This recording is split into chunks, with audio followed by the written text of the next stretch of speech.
આપ સૌનું સ્વાગત છે ઇન્ડિયા વોઇસમાં અને હું છું આપની સાથે પ્રિયંકા। ગુજરાતની બે બેઠકો વિસાવદર અને કડી માટે પેટા ચૂંટણી જાહેર થઈ ગઈ છે। કોંગ્રેસે કહ્યું છે કે ગુજરાતની જનતા બુદ્ધિશાળી છે અને ક્યારેક ત્રીજી પાર્ટીને ચાન્સ નથી આપતી। પાર્ટીએ પણ કહ્યું છે જો લોકો બીજી પાર્ટીને મત આપશે તો તેના ફાયદો સીધા ભાજપને થશે।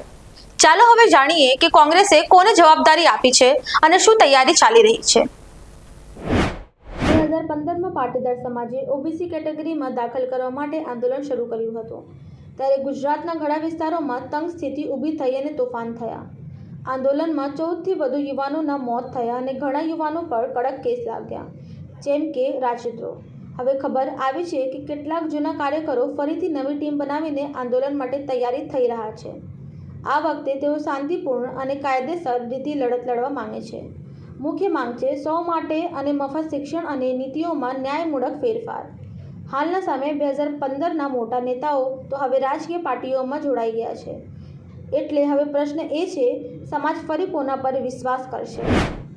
હાલ માટે એટલું જ। ફરી મળીએ નવા સમાચાર સાથે। જોડાયેલા રહો ઇન્ડિયા વોઇસ સાથે।